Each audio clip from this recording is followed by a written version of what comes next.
Okay, just imagine this for a second.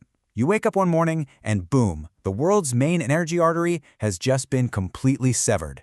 And for millions of people, this isn't some far-off what-if scenario. It's happening right now. I mean, we're talking about 20 million barrels of oil a day. Just gone. A full 20% of the entire planet's daily supply. Vanished overnight. And believe me, the shockwave from this is only just starting to hit. So, what happens when the world's most critical waterway just slams shut? Well, it sets off this massive global chain reaction. And today we're going to break down exactly what that looks like, following the dominoes as they fall from the chaos on the world stage right down to your wallet. All right, so here's the plan. We'll start with the global shockwave, look at how it's dividing the world, and then really zero in on how it's hitting India. We'll also decode the real price of oil, see what history tells us, and finally, look at the road to recovery. Okay, first up, the global shockwave.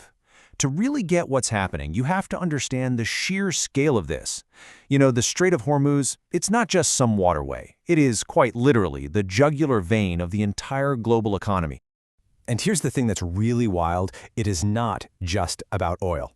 Look at this. We're talking about a quarter of the world's liquefied natural gas, the stuff that powers our cities and heats our homes. A third of all fertilizers, which is absolutely critical for food security around the globe. And oh yeah, over $1 trillion in other goods every year. All of it suddenly trapped. So what does that mean? Well, it means an instant, massive traffic jam out on the high seas. All of a sudden, ships have to take these incredibly long and expensive detours all the way around Africa. And this isn't just some minor inconvenience, right? This is a total paralysis of our global supply chains. You've got factories from one side of the world to the other shutting down, all because one tiny critical component is stuck on a ship somewhere in the middle of the ocean. All right, Section 2, a world divided. Now, a crisis this big, it's never going to hit everyone the same way. What it does almost immediately is split the world into two very clear groups, the winners and, of course, the losers.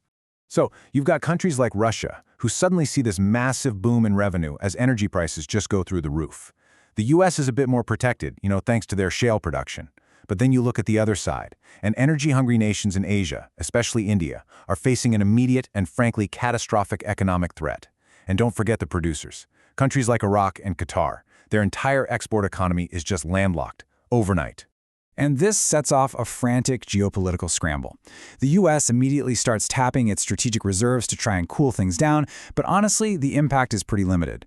Over in Europe, they're looking at potential rationing and absolutely crippling energy inflation. And all the while, Russia is just cashing in, making record profits as the real heart of this economic storm settles right over Asia.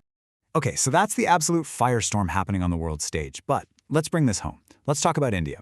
Because for India, this isn't some distant headline you read about. No, this is an immediate, full-blown crisis that reaches into pretty much every single household in the country. 33 crore. Just let that number sink in. That's how many Indian households have been plunged into this crisis. Think about it. More than half of the country's LPG, the cooking gas that people rely on, has been cut off. The simple, everyday act of cooking a meal has suddenly become a daily struggle. This isn't just some number on a slide, it's a direct threat to the well-being of hundreds of millions. And to be clear, this is way beyond an inconvenience. For millions of people, it's a genuinely desperate situation. We're seeing these enormous queues forming all across the country for a cylinder of cooking gas. It's come down to a choice. Either you pay these insane black market prices, we're hearing 4, even 5,000 rupees for one cylinder, or you just can't cook a hot meal for your family. It's that stark. And this is that terrifying domino effect in action. It all starts as a fuel problem, right? The ports are closed. But it just cascades so fast into a full-blown national economic emergency. Industries that need that gas, think fertilizer plants, steel mills, they're forced to shut their doors. The cost of basically everything starts to skyrocket, the rupee takes a nosedive, and the entire economy just starts hemorrhaging money. All right, let's shift gears and decode what's happening with the price of oil. Because to really understand the sheer panic out there, you have to look beyond the headline price you see on the news. There are actually two numbers we need to watch, and they are telling two very, very different stories. It comes down to this key concept called backwardation. Now, that sounds complicated, but it's actually pretty simple. All it means is that the market is screaming, I need oil right now, today, not next month. And because that immediate need is so desperate, people are willing to pay a huge premium to get their hands on a physical barrel. It's a pure signal of intense, immediate fear. And just look at this incredible gap. On one hand, you have the futures price, hovering around $109. That's basically the market hoping, maybe even deluding itself, that this whole thing will be over soon. But then you have the physical price. That's what a real company is actually paying, today, for a real barrel of oil. And that price has more than doubled, soaring past $200. That right there, that is the price of pure panic. So the main takeaway here is that this is not some theoretical crisis that might happen down the road. The physical market is telling us, loud and clear, that the supply shock is real, it's severe, and it's happening as we speak. That huge gap between the two prices, it's probably the best real-time indicator we have of just how scared the world is right now. Okay, so we've seen energy shocks before, right? It's not our first rodeo, so it's only natural to ask, how does this one compare to what we've seen in the past? And maybe more importantly, what does the path back to normal even look like from here? And this timeline really puts into perspective just how precarious this all is.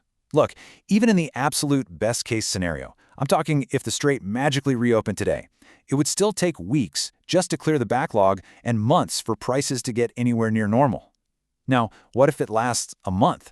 We're talking deep, lasting economic scars. And 3 months or more? The probability of a global recession becomes frighteningly high.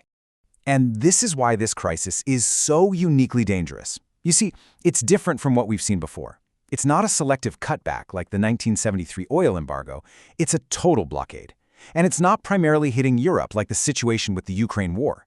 No, this is a direct, knockout punch to Asia, which is the manufacturing engine of the entire world.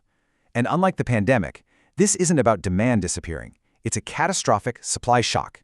So with the entire world pretty much teetering on the edge, what's being done? What's the plan to fix this? Let's take a look at the road to recovery and the solutions being put on the table, both globally and by countries like India that are right there on the front lines. Okay, so globally, the first move is a coordinated release from strategic oil reserves. We're talking over 400 million barrels, just to try and take the edge off the panic. At the same time, there's intense diplomatic pressure being applied. But really, the long-term lesson here is crystal clear. Being this reliant on one single choke point is just an unacceptable risk. So for a country like India, the strategy has to change. It means aggressively looking for new energy partners, Russia, the US, nations in Africa. And it means boosting their own strategic reserves, getting from a pretty scary 9-day supply up to a much safer 90-day cushion. This is way bigger than just getting through this crisis. It's about fundamentally rebuilding the country's energy security from the ground up. So, is this a once-in-a-generation disaster? Or is it the painful catalyst we needed to build a more secure future? Look, this crisis has exposed some massive, deep flaws in our global system. It's a disaster, there's no question about that. But it's also forcing a conversation that is long overdue. A really tough but necessary conversation about energy security, about diversification, and about what the future looks like. It just might be the painful wake-up call the world had to have.